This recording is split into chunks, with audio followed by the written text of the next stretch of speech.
Thank you, everyone, for being here. Thank you all for coming tonight. Like I said, my name is Evan McCarg, and I am a senior at Hillsdale College. Our speaker tonight is David Harsanyi. He's a senior editor at the Federalist, the author of 3 books, The People Have Spoken and They Are Wrong, The Case Against Democracy, Obama's 4 Horsemen, The Disasters Unleashed by Obama's Re-Election, and Nanny State, How Food Fascists, Teetotaling Do-Gooders, priggish moralists, and other boneheaded bureaucrats are turning America into a nation of children. His latest book, First Freedom, A Ride Through America's Enduring History with the Gun, discusses the importance of firearms in America's past and how they are an important part for our future. Please welcome David Harsanyi.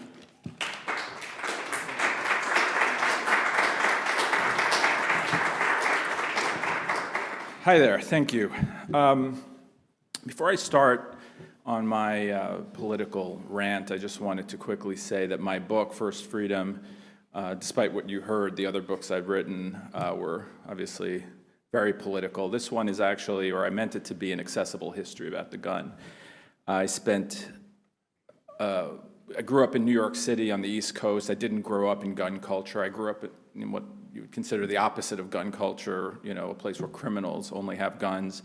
And I was always very curious about why people acted the way they did towards their weapons, why people bought AR-15s, why the NRA existed, and so forth. So that was the impetus for the book and the reason I wrote it.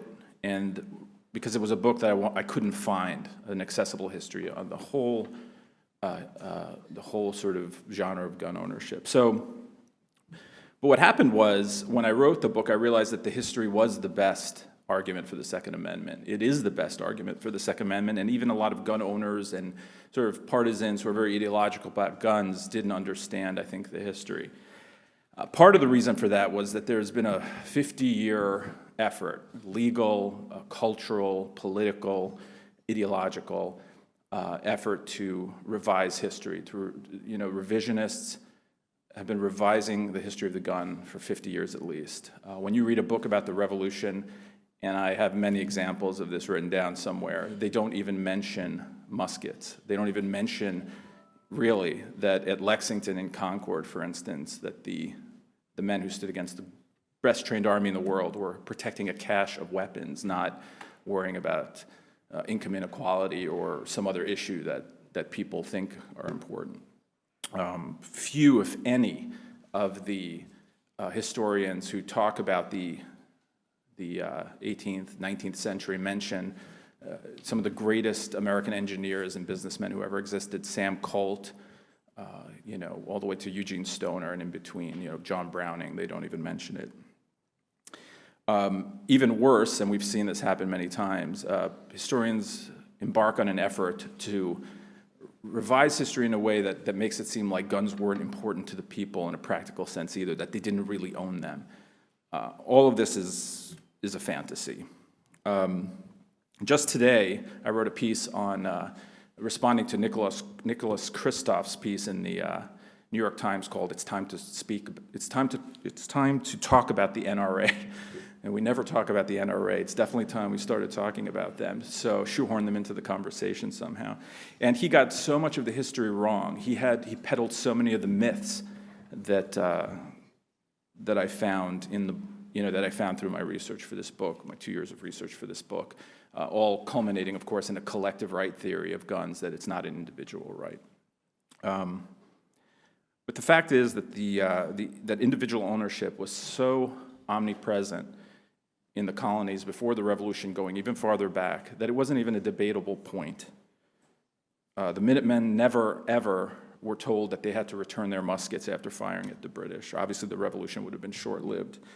The debate over the Second Amendment, regarding the Second Amendment during the writing of the Constitution, was merely about whether the states or the federal government would control the militias. It wasn't about individual ownership. There's not a single quote that can be found by any founder that anyone has provided, not another revisionist historians, that shows that any founder didn't intend individuals to own guns. From military leaders to the to the intellectual leaders, to the religious leaders, which I detail in the book. All of them believed in the individual's right to self-defense, not just as a collective, but as an individual. And it's not surprising, of course, because the right to self-defense goes back farther in English common law in Britain than the right to freedom of religion, for sure, right of freedom of speech, the right of any of the rights that we enjoy in the Constitution. The right to self-defense girds all the American project because it is about defending the individual, your property, and your rights. And then, of course, there are practical reasons why people loved guns in America, and it had more to do than just philosophy. It was because they had to deal with, when the Pilgrims landed, for instance, right away they had yard-long arrows falling on them. They had to deal with the French, they had to deal with the Dutch, they had to deal with other communities. There were scores of practical purposes why people had guns. Obviously, so that is the foundational reason for the Second Amendment. And everyone understood that militias were made up of individuals, that they weren't run from the top down, but from the bottom up for communities who were thousands of miles away from their own governments that would be able to protect them. I want to give you one quote from John Adams, who in 1770 rather bravely defended in court one of the British soldiers who fired into a mob of Americans, Boston Massacre. He, at the time, argued that every private person is authorized to arm himself, and on the strength of his own authority. And then he pointed out that self-defense was the primary canon of law of nature, the primary one. So when revisionists say that the founders never envisioned individuals owning guns, even soldiers who were hated in general by the population had a right to defend their person. And that didn't change in the 19th century. Even the British who tried to confiscate weapons, that's what, the revolution had almost broken out during the Powder Scare, which was before Lexington and Concord, because they kept confiscating weapons and ammunition. Even they never made an argument that an individual shouldn't be allowed to have a gun to protect himself or provide for his family. And also, the British constantly worried about the populace because they were armed in a way that no other nation that they oversaw or no other people that they oversaw were armed. I have many quotes from British leaders at the time writing back to England, kind of nervous that they were trying to confiscate weapons, sort of questioning the practicality of trying to do something like that. And in England, I don't think they understood that. I have a quote from Richard Price. He was a defender of the colonial cause in England. He was Welsh. And his quote was, "Every inhabitant has in his house, as part of his furniture, a book on law and government to enable him to understand his civil rights, and a musket to enable him to defend those rights, and a Bible to enable him to understand and practice his religion." There was an English visitor that same year who wrote back to his wife, and he wrote, "There is not a man born in America that does not understand the use of firearms. It's almost the first thing they purchase and take to all the new settlements and cities. You scarcely find a lad of 12 years old who is not gunning." There were also, recently, historians have done they've gone through probate records of people in Virginia and Maryland. I just want to give you a couple of examples of how prevalent guns were in colonial times. One of them found that 62% of households had at least one firearm at the time of death of the person in his will. And to put that in context, that's more than books, Bibles, swords, or knives.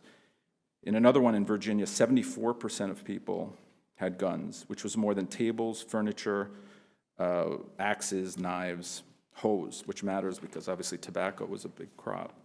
It's also worth noting that throughout the 19th century, there was still not a single person who challenged the individual right of a person to own firearms. There's no such case. The Supreme Court never took it up, and there's no record of anyone even making an argument against it.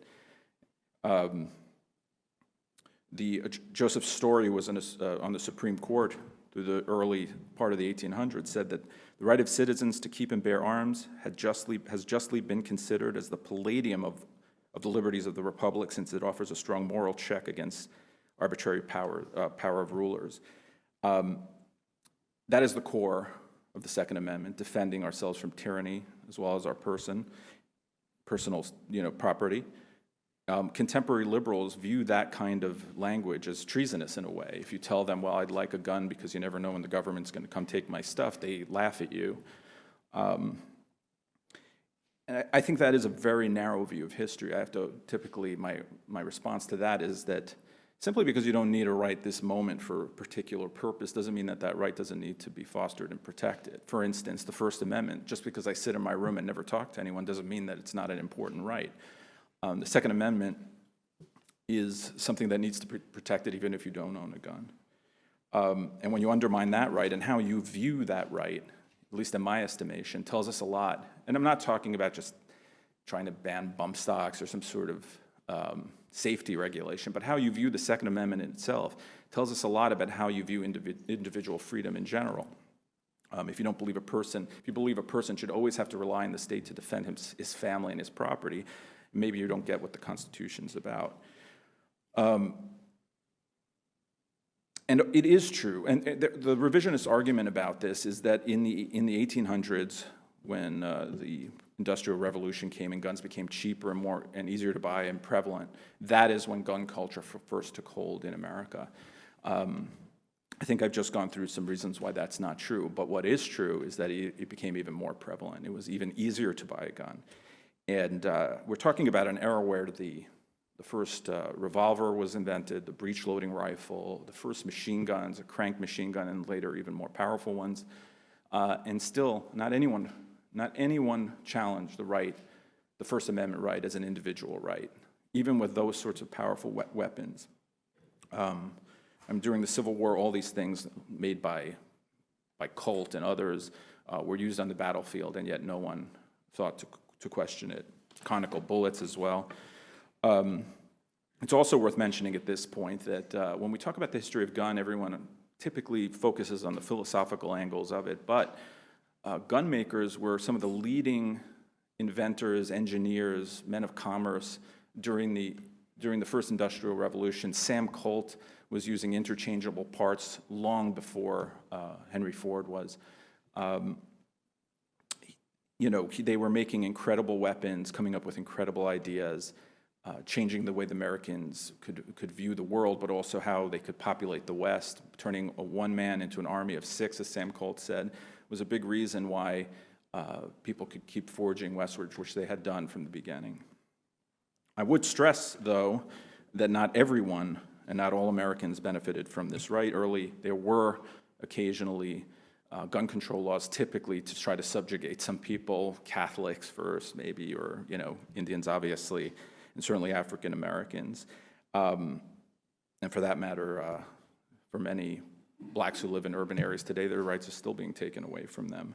But I would just give you a few examples, because some of the greatest arguments for the Second Amendment, I think, were made by civil rights leaders after the Civil War, right after the Civil War, or during the Civil War. Frederick Douglass, when the Fugitive Slave Act of 1850 was passed, said that the best remedy would be a good revolver, a steady hand, and a determination to shoot down any man attempting kidnapping. I doubt any modern liberal would call that treasonous of him to say, right? So it's important to put that in context. And also, we're talking a lot about the 14th Amendment today.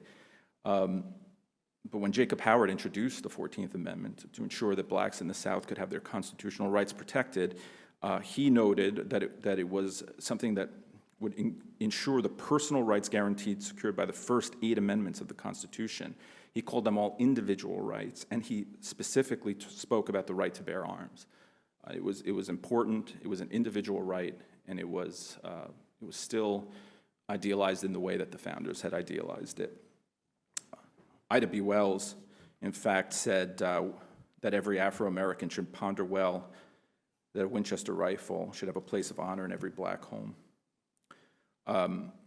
It's important to make those to show, I think, through to populations that might think differently about guns, that they have a history as well. That's very important with firearms in America.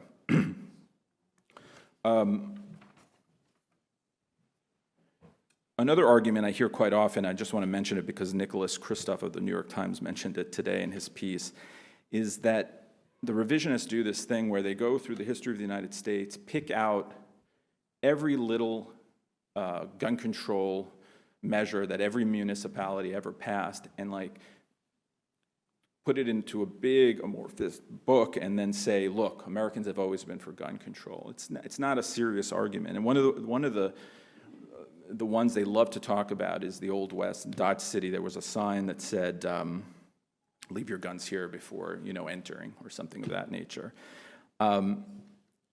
I did a lot of research on this in the Old West in gun violence, which was much lower than obviously movies seem to portray. There were places in America where you were asked to hand over your gun before going to a red light district filled with saloons and whorehouses and things of that nature. But it would have been beyond the imagination of anyone involved in that to think that they would ever have to ask the state permission to have a gun. They voluntarily handed over their guns, did whatever they did, and on the way out, got their guns back. There is nothing, and there is no law passed, certainly on a federal level, but not on a state level either, that would force an American citizen to ask permission to have a gun, or that would even tell them how many guns they could have or what sorts of guns they could have. That did not exist until the 1930s. It wasn't until the early 1900s. In the 30s, because a bunch of psychopaths were driving around, shooting up banks with fully automatic machine guns, that people started to change their perception of guns. The Tommy gun changed the way people thought about guns. It was a powerful weapon that you could carry around, and it could shoot hundreds of rounds in a minute. Even that was overdone, the Tommy gun was rarely used in criminality, though it was. So that sort of happened, and then there was a huge reaction to that in the 40s and 50s, people coming back from World War II. That was very hunting, we're big on hunting and sort of gun sports, and there was this huge surge in ownership of guns after the 30s. And then in the 60s is when you had sort of criminality run rampant, starting in around 1965. And that is when the modern gun debate became framed in the way that we see it now. Half the population and many people who didn't have a history with guns, many people from other countries and in urban areas that never had guns, decided that they didn't want to be robbed and deal with guns, so they wanted laws that controlled who had them and how many they had, and wanted to get them off the street. And the other half of the nation said, we need guns to protect ourselves from these criminals. So that's when the NRA in the 70s had their big famous split in Cincinnati in 1977, where they had to decide if they were going to be a Second Amendment advocacy group or more a hobbyist hunting organization. And there was sort of a bit of a coup, and they became an organization for the Second Amendment, though they still did all the things they did before. And everyone, including Nick Kristof and others, like to point out that this is when the radicals took over, but that, of course, isn't true. The membership from 1977 to 1983 of the NRA doubled.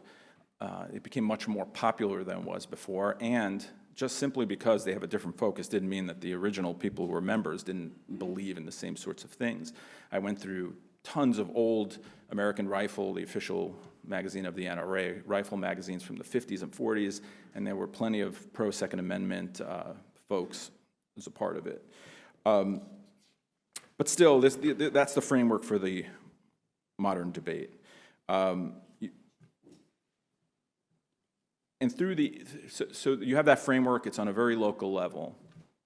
But there's still no federal laws. In 1968, there was a federal law in the 1930s, but none of them banned any sorts of guns, really, just how you could use them, what kind of taxes do you need to pay to have them. There was no banning of guns. Nicholas Kristof, you're mentioning him because he sort of encapsulated all the bad arguments about this, said that handguns were almost banned in 1934. That's just a fantasy. The handguns weren't banned. The NRA never proposed anything like that or supported anything like that.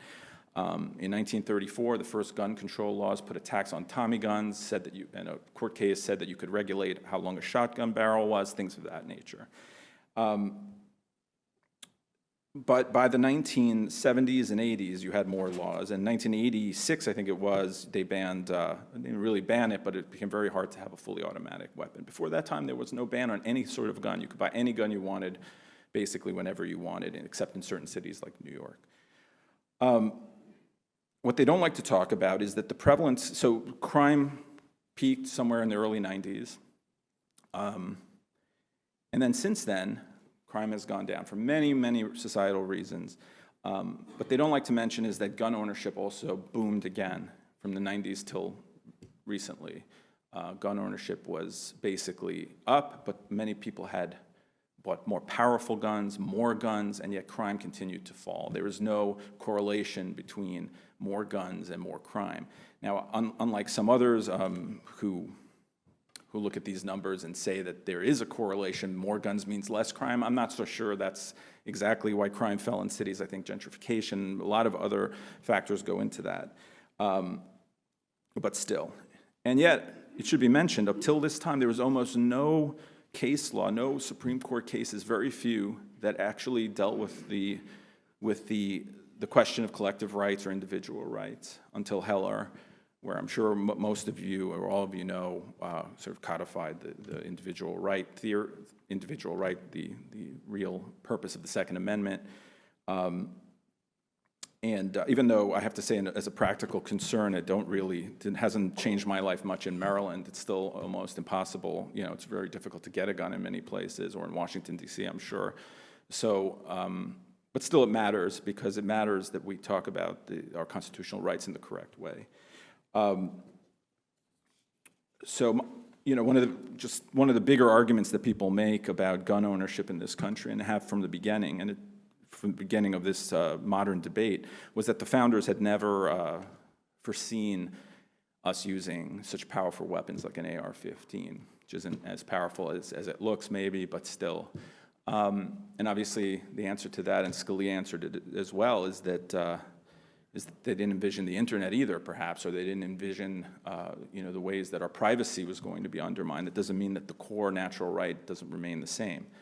It's also false, of course, because as I noted, in the early 18th century, there were already more powerful guns, and no one brought up that argument. But in any event, that's just the history of the debate over the Second Amendment. And I think it's important to understand that even in this partisan time, where I think the gun rights issue will be more partisan, which it wasn't really that partisan before. It was more of a rural versus urban thing, but now everything has become partisan in a way, is that the Second Amendment is, to me at least, the most important, the first freedom, simply because all the others are protected by it. Secondly, because, as I mentioned, I think it tells us a lot about how you view the Constitution. But thirdly, I think when people talk about religious culture in this country, or speech culture, or whatever culture, gun culture is just as important to our existence.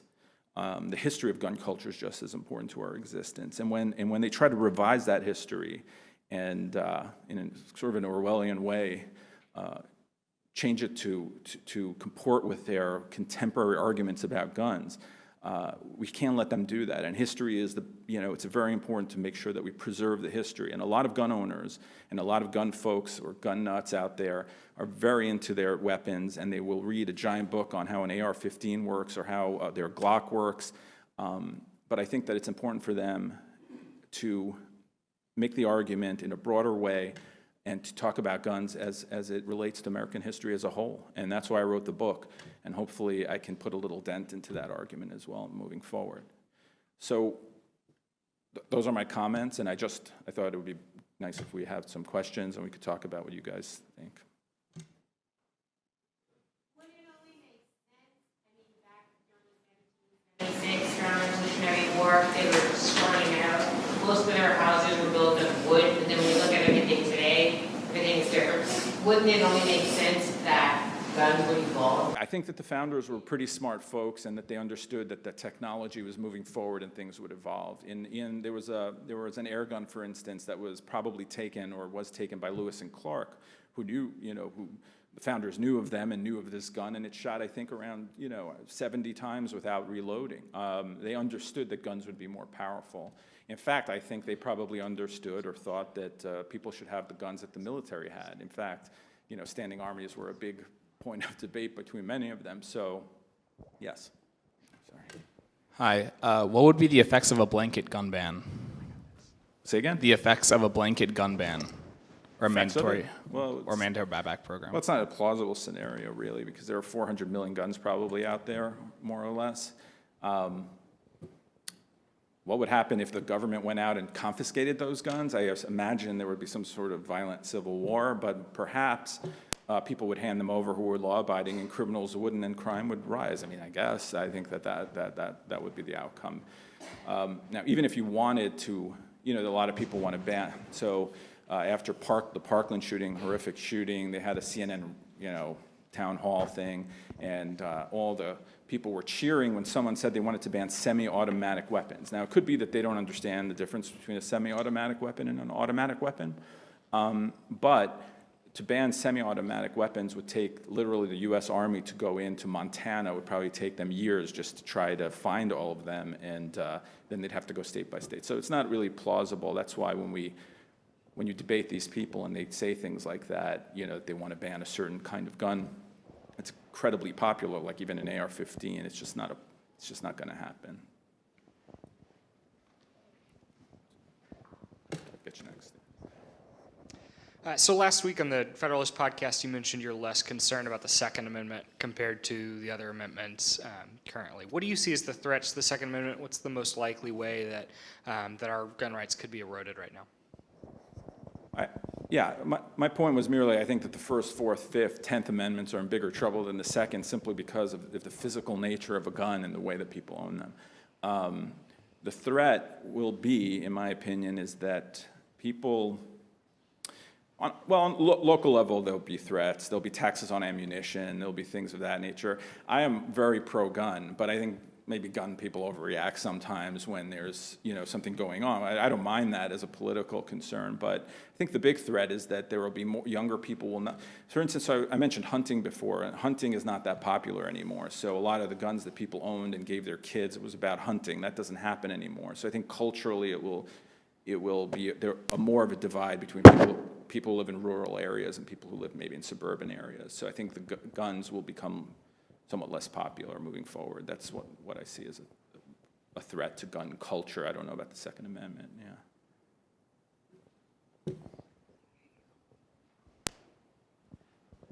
Hello, Jacob James Rich, Reason Foundation.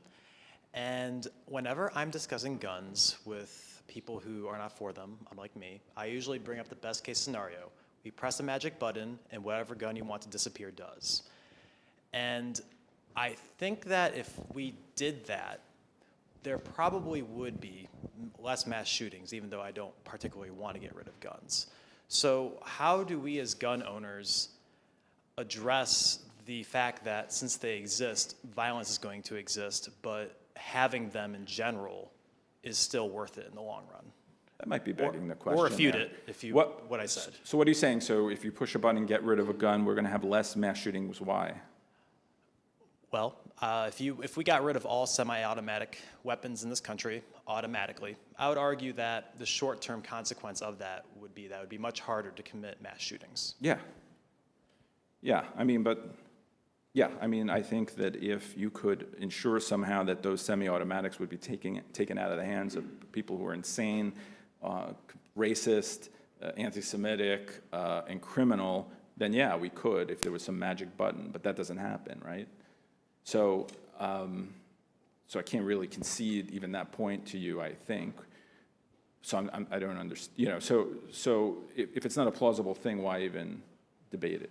I guess if we can make the point that having these weapons amid the troubles that come with them is still worth it, that's going to make our case. And I try to make that point. Oh, yeah. I mean, I wrote a book called Nanny State, and I would argue on the radio, this is 10 years ago, and I would argue, well, if someone wants to eat fatty foods and smoke and drink every day, it's none of your business.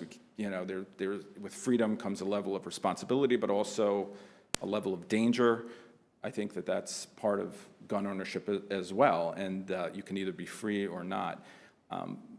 So that's an argument in in the 1770s that I think would have been excellent to make too. But now, it is what it is. So I'm trying to remember if I think semi-automatics for sure are the sell more than revolvers and shotguns in this country. So it's just a popular gun. It's in common use. These shootings, we can't ignore them. Obviously, they're horrific, and people pick up guns and do them. And another thing I just wanted to mention, I often make the argument, well, look, gun homicides are way down. Even school shootings are down. Even mass shootings are down. It doesn't really matter, right? People don't think, I'm always telling people, you have the best life ever. Why are you so upset? Why is everyone so upset? This is the greatest time in history.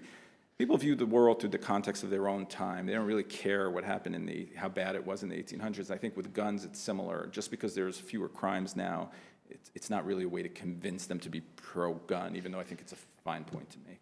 Yeah. Hey, feeding off of your discussion about if we don't, relying upon the government to protect us. You look at the Black Lives Matter movement, there are actually some real concerns about how police handle the situation within black communities. But if you go further back, when you see even more sincere abuses, say in the post-Civil War period, where you actually had police forces that were confiscating guns of African Americans, and so that they wouldn't be able to protect themselves, and sometimes being participants in the terrorizing of black people, particularly in states like Louisiana and some other states in the South.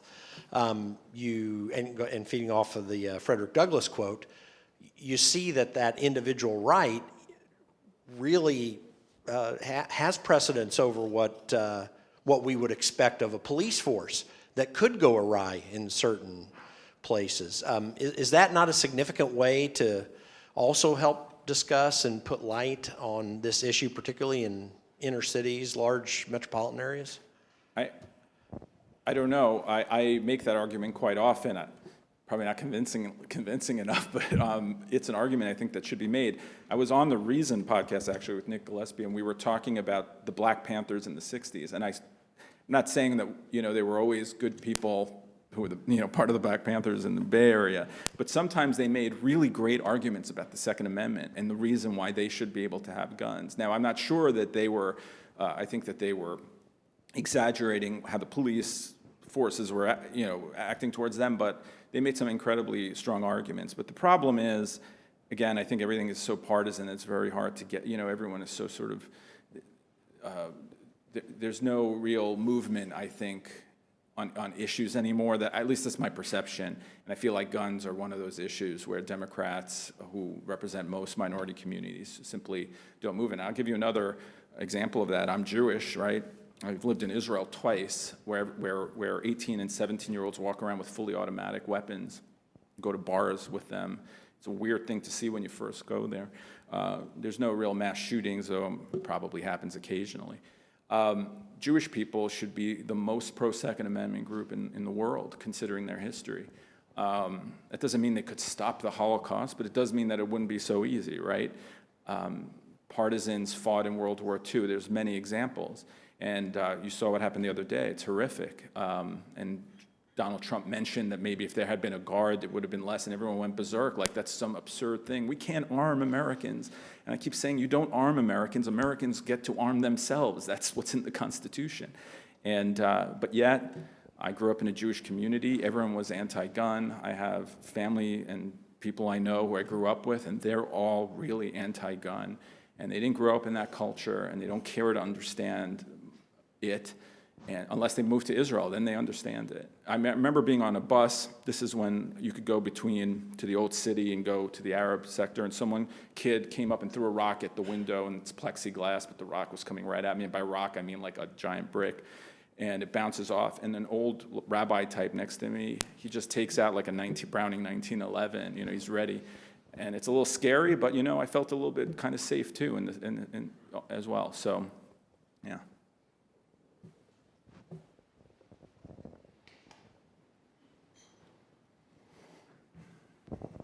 Well, thank you, Steve Winters.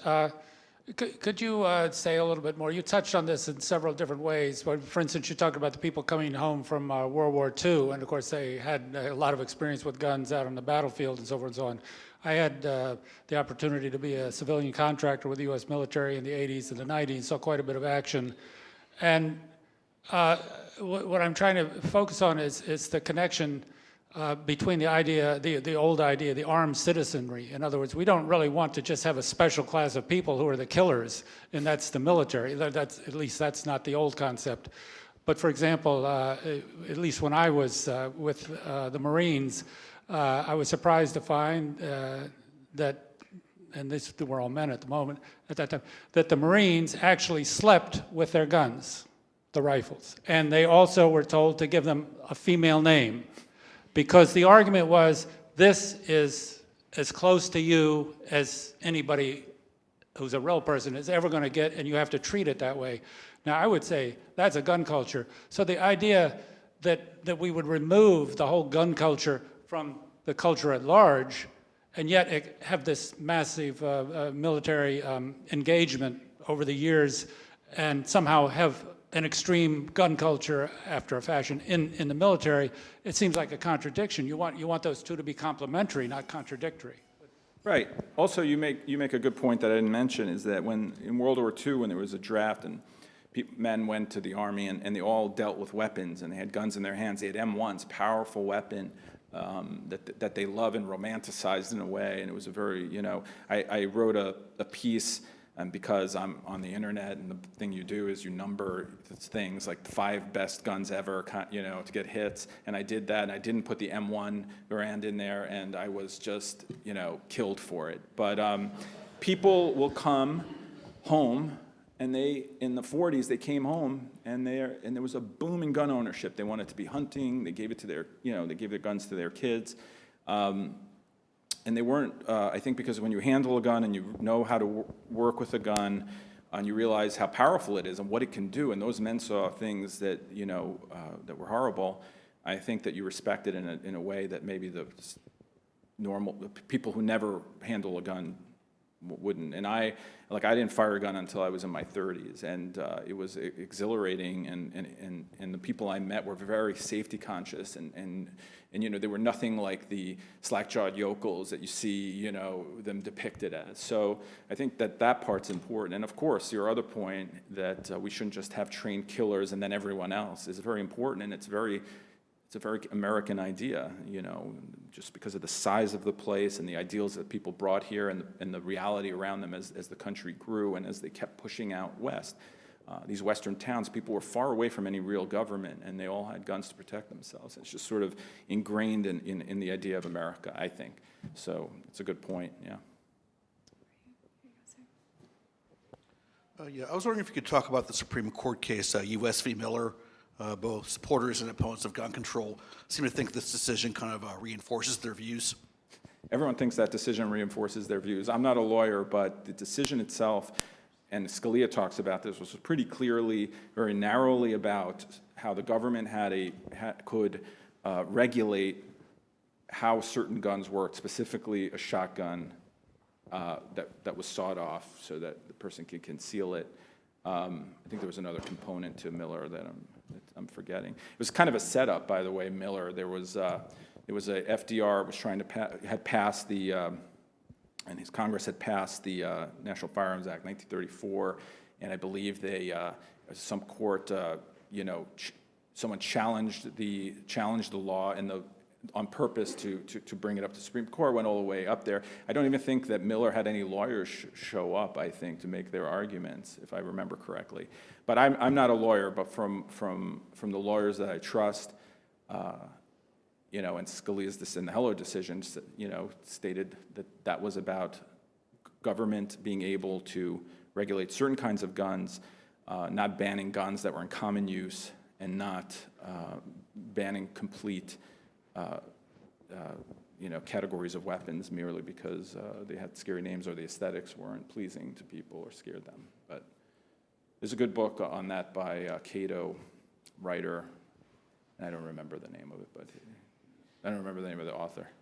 Hey. Can you tell us a little bit more about the history of the, thank you. hope at one point. A history of not only owning a gun, but carrying a gun. You know, you watch all these Westerns, the Colt is hanging, everything is visible. So what's the history there?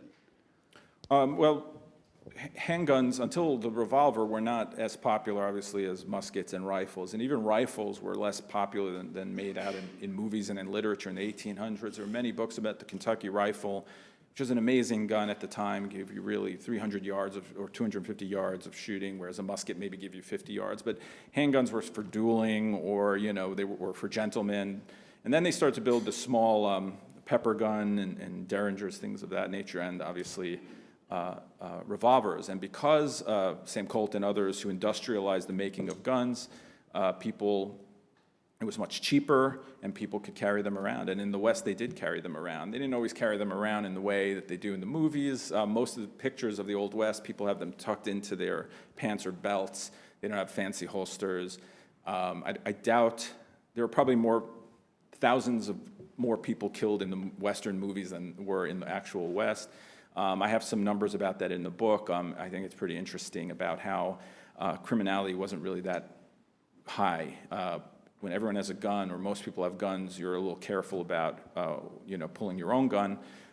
Most of the famous sort of anti-heroes and gunslingers we talk about were really basically psychopaths and killers. And very rarely did they duel, at dawn or whatever. Typically, it was just a fight broke out, and they took out their gun and shot someone in the head. Though Wild Bill Hickok's a really interesting guy, and he sort of invented the gunslinger, and then it became a huge sort of trend in the West to read those books about gunfighters and stuff, and that's a lot of mythology, and I think we still live with it. But yeah, I think many men, in the gold rush and thing like that, they carried Remingtons and Colts. These were giant, Colt had a giant company, and he was one of the richest men in America. He even opened a factory in England at one point. He was maybe the first industrialist to go to Europe and open a factory. It didn't work out because he said the work ethic of the English was terrible, and he came back. But he's just this amazing character, and I love to talk about these guys. John Browning as well. He's just a genius. And I want to just mention this too about all these gun makers. And you can go through the makers of the Kentucky rifle all the way to the AR-15 and Eugene Stoner. They're all autodidacts. They all taught themselves. They're all tinkerers. They're very American characters. None of them were, engineers or meaning they didn't go to school to be engineers. They were all self-made men, and I think their stories are really incredible and very American. As you can see, I'd much rather talk about Sam Colt and stuff like that than the politics of guns. It's exciting, and I think people don't really know that history. Excuse me, just following up the previous question and your answer, do people have to have certain culture or code of honor to have so many guns in societies? And I'm from Pakistan, and the part of Pakistan where this Taliban or Mujahideen movement came from, it's a code of honor. You would have many people who have gun on their shoulder, but they are not out of control. They're not out of control. They are not. But in the state, it's a very different situation because people have so many rights. I could have killed 10 people, but still I'm innocent unless proven guilty. And it's so difficult sometimes to prove guilty in the court because you can have a very competent lawyer. About my particular question about this culture thing, most mass murder in the state are done by white people. So the prevalence of gun has something to do with race, or it has to do with the NRA because it's a very, very powerful organization. Because I'm sure that if this problem was among African American, society would push more to ban gun than it's doing right now. Thanks. Well, I mean, I guess I would just push back immediately on about the NRA being powerful in the way that maybe not you describe it, but is generally described as if they have in their basement sort of a money-making machine that allows them to just be powerful on their own. No. A lot of people support the Second Amendment, and that's why they have a say and they're powerful. I don't think it's a racial thing at all, but I do think that it's a cultural thing in a way. I think a Second Amendment doesn't work without all the other freedoms and all the other ways that Americans were. You know what I'm saying? I think it all works together. It's a holistic, Constitution is holistic. The Second Amendment's one of the most important parts of it, in my opinion, but still works together. It's about the people who are there, and being an American obviously isn't about what your color of your skin. It's about the ideas and the culture around you. So I don't think it's a racial thing. I don't have answers to why someone walks into a place and starts shooting people up, but it's certainly not unique to America. I mean, in Norway, you have one of the worst mass killings like that ever. In the Taliban, I have to say, aren't always that peaceful, and there are many groups in the Middle East that use weapons to kill innocent civilians as well. So I don't think it's an American problem. I think what happens here is that when you do have someone who's not right or is politically motivated, it is easier sometimes to get a weapon in the United States than it is in, let's say, Europe, and then bad things happen. And we discussed that, unfortunately, in some sense, a price of freedom sometimes. So I don't want to ban guns, so I'm not sure I can even answer the part about the NRA very well. A few questions ago, in the midst of a longer answer, you asserted, quote unquote, mass shootings are down. Define what a mass shooting is. What is the time horizon that you're using to make that assertion, and what is the source data that buttresses that? Well, I don't have that all here, but I've written about it, and it's online. I would say I think that the data I had was from the early 90s till now on mass shootings, or maybe if it goes farther back, I'm not sure. John Stossel actually also did something, I think, in Reason about this. There are many the definition of mass shooting depends on who you're talking to. For instance, I saw Vox had a definition where if you were like within a mile of a school and you shot a gun, that was considered a school shooting, right? So it's and I've seen mass shootings all different. I think it's 3 people are shot at or something, or maybe it was 4. So I don't have that right in front of me, but I've written about it, and I can, if you give me your card or whatever, I can send you those links. Yeah. And it might be disputed. I mean, there might be debate about it. I haven't seen anyone dispute the numbers I saw, but it could be. Hi. Sorry. Sorry. So I'm from New York as well, so I know what it is to grow up in a city where guns aren't that popular. I was wondering if you could just talk about your personal journey of going from not growing up in a gun culture to having an appreciation for it, because I noticed that supporters always tend to argue facts and history, but our opponents always seem to argue emotion. So I'd love to know more about your emotions and what your journey. I'm not much of a sharer, but I will tell you a story on a personal note. You're welcome. So my dad and my mom defected from communist Hungary. My dad was there for the 1956 revolution, and he saw, I think, guns in a different light than most of our neighbors, right? In a Jewish community I grew up in. Then my dad had a store, a little jewelry store on Long Island. And that store, and I was there, I was 11 years old, and 3 guys came in with guns and robbed it. And took all his stuff, destroyed his business, basically, because he had built it up after many years. And he decided, went a little overboard, he got a Doberman, glass windows, people had to ask to come in, he'd buzz them in, and he got a gun, or he wanted to get a gun. And he was in New York, and, you know, you go to 47th Street, it's where all the jewelry places were, and you'd have to carry, diamonds or whatever on the subway. He wanted a gun to protect himself. And it was so hard to get a gun. It took him, I don't know how long, but more than a year or more.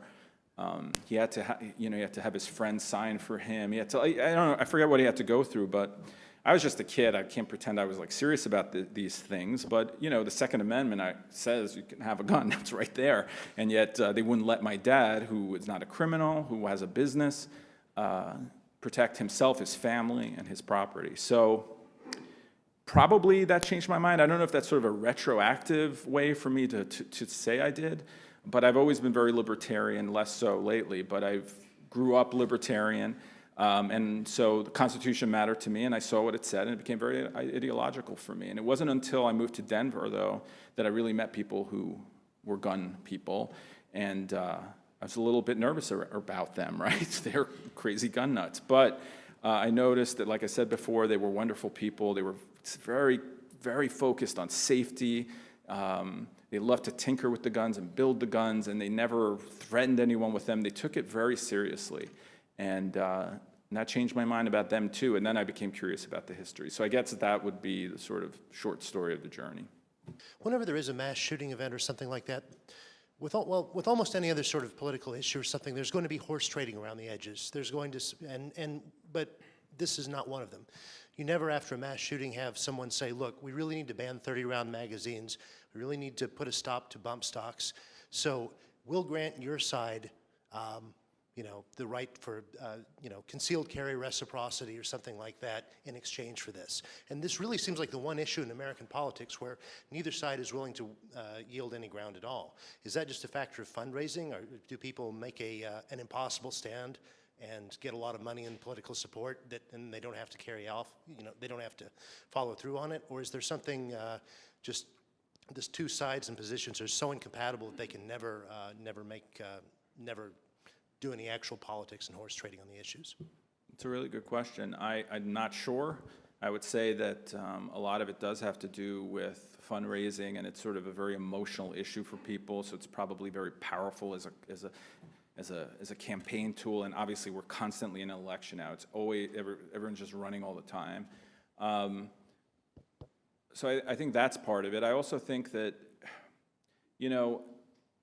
I'll try to be fair here. I think that a lot of gun people, and I think they have some reason for this, don't believe that there's just sort of there's an incrementalism about gun control, where every time you give them something, they're going to want something more in the next minute, so they don't want to yield any more ground. And on the other side, frankly, I think that there's a lack of understanding about what guns are quite often. And when you see like assault rifle bans, it's all about aesthetics. It's never real, it doesn't ever really seem to, it always seems to inhibit the law-abiding citizen from having a gun rather than go after why a shooting happened in any kind of real way. So, at least that's my perception. So I think that those are some of the factors, and quite honestly, another factor is simply the way just we are right now. Think of another issue like immigration. There could be plenty of horse trading going on immigration, but no one wants to do it because their activist bases won't give an inch, and they want to be elected. So I just think that's sort of the reality of the day, and hopefully we can get over it one day. I doubt it, but maybe. Thank you. All right, everyone. Thanks.